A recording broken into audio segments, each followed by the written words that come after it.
Ormanda kal.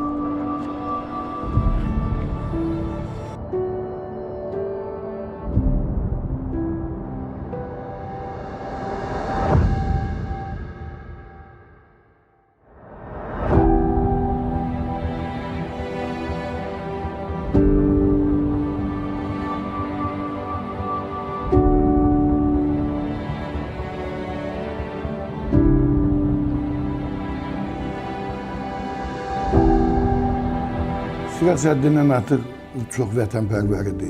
Bu müharibə gedişlərində çox belə istad atırdı. Bir gün bunlar tezlərindən çıxıb evə də gəlməmiş. İki qardaş, iki də qaz vəsə gedib adların yazdığı flaşın, biz də gedək. İkisi də televiziyada işləyən adam orada, neysə.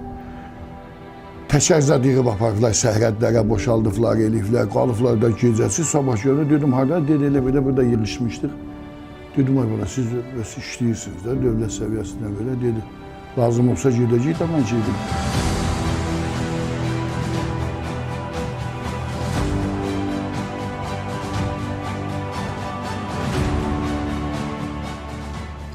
O institut bizim ailəmizdə var idi.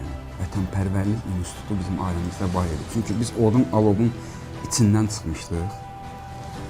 Əlavə olaraq həmən o hadisələrin qaynar vaxtında mənim anamın qardaşı şəhid olmuşdu. Biz yəni qonşularda böyümüşdük də belə deyək. Və anamızın vaxtsız ağaran saçları, hər il Qubadlının işğal günü, dayımın doğum günü, dayımın şəhadətə ucaldığı gün, belə tədbirlərdə xiyabana, şəhidlər xiyabanına ziyarət, belə bu vətənpərvərlik ruhu bəlkə də biixtiyar olaraq həm Sirazın, həm elə bizim ailənin bütün üzvlərinin damarına hopmuşdur.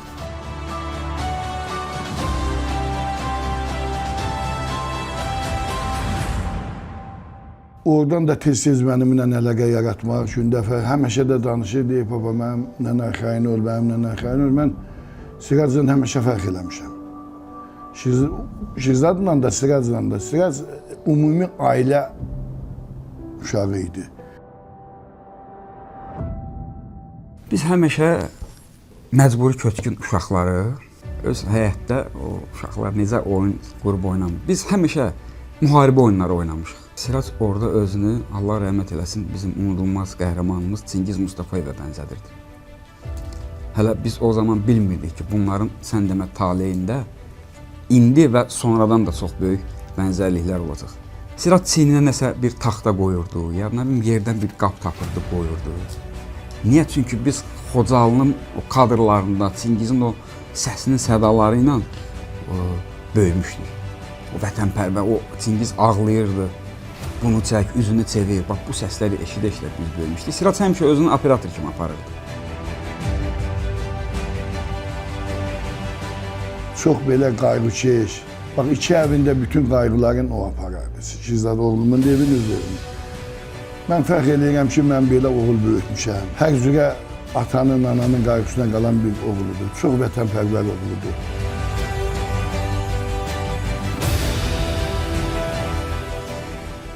Çox təəssüf.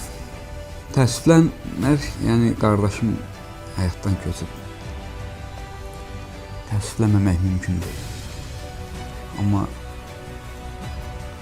Siraz elə bir həyat yaşadı ki, ona başqa cür ölüm düşünürəm ki, yaraşmazdı.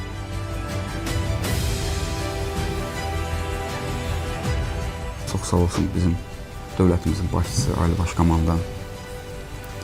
Sirazı 3-cü dərəcəli vətənə xidmətə görə ordenlə təltif elədi. Sonra Siraz hərbi vətənpərvərlik tərbiyəsində xidmətlərə görə və hərbi əməkdaşlıq sahəsində xidmətlərə görə medalları ilə təltif olundu. Cənab Prezident Sirazın ailəsinə yaşadığı əraziyə yaxın, Sumqayıt şəhərinə yaxın ərazidə 3 otaqlı mənzil verdi. Yəni bunlar hamısı təkcə mənim qardaşıma yox, bütün şəhidlərimizə Azərbaycan Respublikasının, dövlətin və onun başçısının qayğısının bariz nümunəsidir.